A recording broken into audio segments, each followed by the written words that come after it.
தேவஜனமே, இயேசுவின் நாமத்தில் உங்களை வாழ்த்துகிறேன். இயேசு கிறிஸ்துவின் நாமத்தில் நம்முடைய இறுதி லெந்து தியானத்துக்குள் உங்களை சந்திக்க கர்த்தரை நான் ஸ்தோத்திரிக்கிறேன். எங்களோடு கூட பிரயாணம் செய்ததுக்காக நன்றி செலுத்துகிறேன். கர்த்தர் உங்களை ஆசீர்வதிப்பாராக. இன்றைக்கு இயேசு கிறிஸ்து உயிரோடு எழுந்தார் என்ற காரியத்தை குறித்து உங்களோடு கூட பகிர்ந்து கொள்ள ஆசைக்கின்றேன். மத்தேயு 28வது அதிகாரம் 5வது வசனத்திலிருந்து 7வது வசனம் வரை நாம் ஜெபிப்போம். என் ஆண்டவராகிய கர்த்தாவே, எங்களை வழிநடத்தி வந்தவர் நன்றி.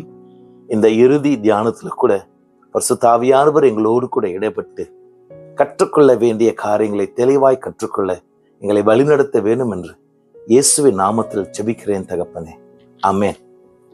இயேசு கிறிஸ்து உயிரோடு இருக்கிறார் தேவஜனமே. அது 2000 ஆண்டுகளுக்கு முந்தி வந்த ஒரு சத்தியம் அல்ல. இன்றைக்கும் அந்த சத்தியம் சத்தியமாகவே இருந்து கொண்டே இருக்கின்றது. இயேசு உயிரோடு இருந்து கொண்டே இருக்கின்றார். இயேசு கிறிஸ்துவை பிடிக்க வந்த நேரத்துல சீஷர்கள் எல்லாரும் ஓடி போனார்கள். ஒருத்தன் அம்மனமாய் ஓடினான். ஆனால் கொஞ்ச நாளில் இயேசு கிறிஸ்து உயிரோடு கூட இருக்கிறார் என்ற உணர்வு என்ற சாட்சி வந்த நேரத்துல இந்த ஓடினவர்கள் வாழ்க்கை மாறி இயேசுவுக்காக ஜீவன் கொடுக்க ஆயத்தமா இருந்தவர்கள், யோவானை தவிர எல்லாரும் இயேசுவுக்காக இரத்த சாட்சியாய் மரித்தார்கள். ஏன்? இயேசு உயிரோடு கூட இருக்கின்றார். சரி, இப்பொழுது இந்த உயிர்த்தெழுதலின் பாதிப்பு என்ன? உயிர்த்தெழுதலின் கிறிஸ்து என்ன உனக்கும் எனக்கும் செய்ய முடியும்?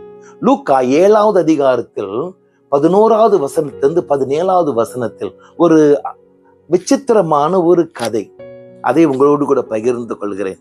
நாயின் என்ற ஒரு பட்டணம், பேர் இல்லாத ஒரு விதவை.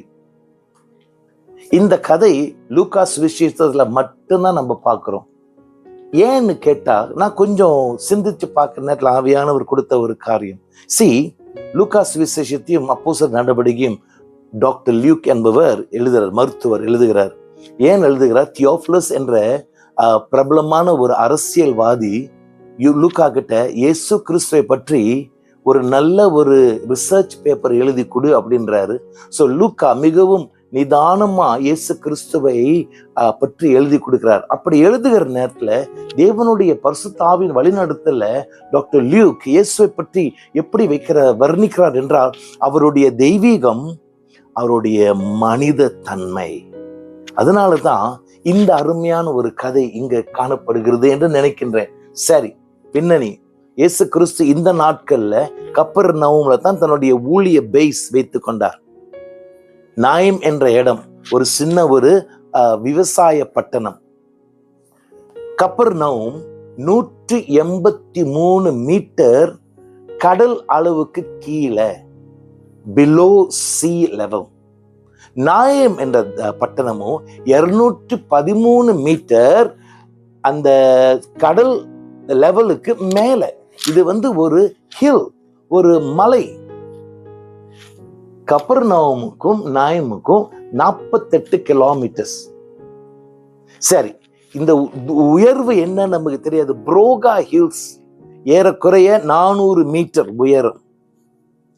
அந்த புரோகால அந்த காலை சூரிய காரியம் ரொம்ப அழகா இருக்கும். அந்த ஏறக்குறைய 100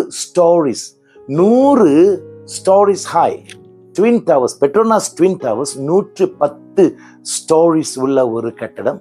100 ஸ்டோரிஸ். அப்படி நான் கப்பர்நகூம்ல இருந்து நாயமுக்கு போக வேண்டும் என்றால் அந்த பிரயாணம், மேலே போகின்ற ஒரு பிரயாணம், கடுமையான ஒரு பிரயாணம். ஒரு 100 ஸ்டோரிஸ் தூரத்துல மேல இருக்கு.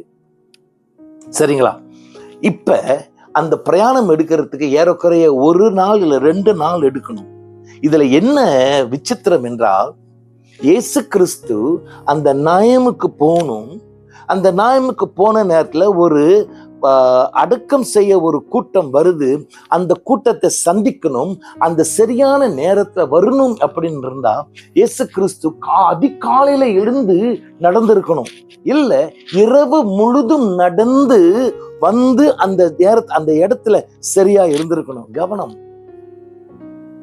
இந்த விதவையை சந்திக்க இயேசு கிறிஸ்து கடினமான பிரயாசம் எடுத்தவர். கர்த்தருடைய பரிசுத்த நாமத்துக்கு ஸ்தோத்திரம். இப்ப இயேசு கிறிஸ்து வரார். இது யதார்த்தம்னு நினைக்கிறீங்களா? இவர் வராரு, அந்த அடக்கம் செய்யத்தக்க அந்த கூட்டம் வருது. கர்த்தருக்கு ஸ்தோத்திரம். ஒரு வாலிபன் மரித்து போயிட்டான். ரொம்ப சீக்கிரம் சூழ்நிலையை இயேசு அறிந்து கொண்டார். ஒரு விதவை, அவருடைய உடையை பார்த்தாலே தெரியும் அவள் ஒரு விதவை.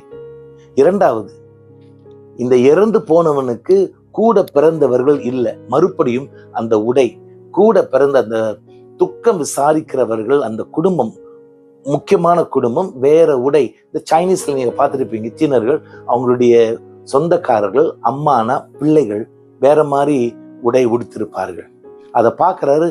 அப்ப இந்த விதவிக்கு வேற எந்த பிள்ளையும் இல்லை, இறந்தது ஒரு ஆம்பளை பிள்ளைன்னு தெரிஞ்சிருச்சு. ஏன்னா அவனுடைய போட்ட உடை ஒரு பயங்கரமான ஒரு அர்த்தம். பார்த்த உடனே கலாச்சாரம் என்ன சொல்லுது, யூத கலாச்சாரம் என்ன சொல்லுது, ஒரு பெண் ஆண் துணை இல்லாதபடி வீட்டை விட்டு வெளியே போகக்கூடாது. அந்த ஆண் குடும்பத்தை சேர்ந்தவனா இருக்கணும். சரிங்களா? கர்த்தருக்கு ஸ்தோத்திரம். ஆண்கள் மட்டுமே வேலை செய்து ஒரு வருமானம் எடுத்துக்கொண்டு வர முடியும். இப்ப ஆண் இல்லாத ஒரு சூழ்நிலை இந்த விதவைக்கு இருக்கு. அதனால இந்த விதவை ஒரு ஆபத்தான ஒரு எதிர்காலத்தை சந்திக்க இருக்கிறார். அந்த மகன் இறந்த உடனே சமுதாயம் அவளை தள்ளி வைத்திரும். இரண்டாவது, பொருளாதார காரியங்கள், வருமானம் இருக்காது, பிரச்சனை. மூன்றாவது, ஆவிக்குள்ளான முறையில் அவளை தள்ளி வைப்பார்கள். ஏன் தெரியுமா? ஒரு மூட நம்பிக்கை. ஒரு குடும்பத்துல ஒரு மரணம் வந்துருச்சுன்னா ஆண்டவர் இவர்களை தண்டிக்கிறார் என்ற ஒரு பக்குவம் உண்டு. நோமி கதையை பார்த்தோம் என்றால், நோமி சொல்றார், எனக்கு தண்டனை ஆண்டவர் கொடுக்கிறார். மரணம் வரும் பொழுது அது ஒரு தண்டனை என்று நினைத்து கொண்டிருக்கிற ஒரு பக்குவம் அந்த நாட்களில். உணர்ச்சிகளில் பார்க்கும் பொழுது எதிர்பார்க்கறதுக்கு எதிர்காலம் ஒண்ணுமே இல்லை. அவளுக்கு என்ன மாதிரி ஃபீல் பண்ண முடியாது. அவளுடைய ஒரே ஒரு எதிர்பார்ப்பு என்ன? பசி பட்டினியில் மெதுவாக செத்து போற ஒரு பக்குவம் தான் அவள் எதிர்பார்க்க முடியும். இயேசு கிறிஸ்து அதை பார்க்கிறார். சீக்கிரமாகவே சூழ்நிலையை அறிந்து கொள்கிறார். வேதம் சொல்லுகின்றது, அவள் மேல் இரக்கம் பெற்றார், கருசனை காட்டினார், கம்பேஷன். யாரும் அவரை வரவேற்கல, யாரும் வாங்கன்னு சொல்லல. விதவுட் இன்விடேஷன் இயேசு கிறிஸ்து அந்த சூழ்நிலைக்குள் செல்லுகிறார். அந்த அம்மா கிட்ட போய், அழுகாதே. அந்த சடலம் இருக்கிற அந்த இடத்துக்கு போறார். தேவஜனமே அறிந்து கொள், ஒரு யூதன் மரித்து போனவரை தொடக்கூடாது. தொட்டா தீட்டு பற்றும். ஆனாலும் தொட்டு அந்த காஃபினை தொடுறார். வாலிபனே எழுந்தருள். அந்த செத்து போனவன் எழுந்து உட்கார்றான், பேச ஆரம்பிச்சிட்டான். அங்க இருக்கிற குரூப், அந்த அடக்கம் செய்யற வந்த குரூப், இயேசுவோடு கூட வந்த குரூப் எல்லாரும் ஆச்சரியப்பட்டு போயிட்டார். சொன்னாங்க, தேவனுக்கு மகிமை உண்டாகட்டும், மத்தியில ஒரு தீர்க்கதரிசி எழுந்திருக்கிறார். Price God. உயிர்த்தெழுதலின் கதை இதுதான். என்ன? இயேசு கிறிஸ்து உன்னுடைய தேவையை சந்திக்க சரியான நேரத்தில் வருவார். கொஞ்சம் லேட் இல்லை, கொஞ்சம் சீக்கிரம் இல்லை, சரியான நேரத்தில் வந்து உனக்கு காரியத்தை செய்வார். இன்றைக்கு ஒரு பிரபலம் இல்லாதவனாய், ஒரு சாதாரண வேலையை விட இன்னும் கீழ்த்தரமான வேலை செய்து கொண்டிருக்கலாம். வாழ்க்கையில ஒரு முன்னேற்றம் இல்லை, எல்லாம் செத்து போன ஒரு பக்குவம். வேலை நிறுத்தம், அதன் நிமித்தம் வரப்போகும் பொருளாதார பிரச்சனை சந்தித்துக் கொண்டிருக்கலாம். எல்லாராலும் தள்ளப்பட்டு, எல்லாராலும் புறக்கணிக்கப்பட்டு உள்ள ஒரு மகனாய் மகளாய் இருக்கலாம். உன் வாழ்க்கையில சந்திக்கும் காரியங்கள் வேற யாருக்கும் வெளிப்படைய சொல்ல முடியாதபடி உள்ள ஒரு அவமான காரியங்கள், ஒரு வெட்கப்பட்ட ஒரு பக்குவத்துல கூட இருக்கலாம். இல்ல, இதெல்லாம் முடிச்சிட்டு செத்து போயிடுவோம் என்று சொல்லுகிற ஒரு பக்குவத்துல கூட நீ இருக்கலாம். உண்மை என்ன? இயேசு உயிரோடு கூட இருக்கிறார். இயேசு அந்த விதவை கிட்ட சரியான நேரத்தில் வந்தார். சரியான நேரத்தில் வந்து சூழ்நிலையை மாற்றினார். மரித்தவன் உயிர் தெழுந்தான். அந்த கருசனை நம்பிக்கை கொடுத்து இன்னும் வாழத்தக்க கிருபை வந்தது. இயேசு சரியான நேரத்தில் வந்தது. ஏன் வந்தார்? தன்னுடைய இருதய துடிப்பை கேட்டார், கண்ணீரை பார்த்தார், அவருடைய உணர்ச்சிகளை உணர்ந்தார். அந்த சூழ்நிலையை தன்னை தொட்டது மாறின சூழ்நிலையை கர்த்தர் மாற்றினார். எதிர்காலம் இல்லாத ஒரு விதவிக்கு எதிர்காலத்தை கொடுத்தார்.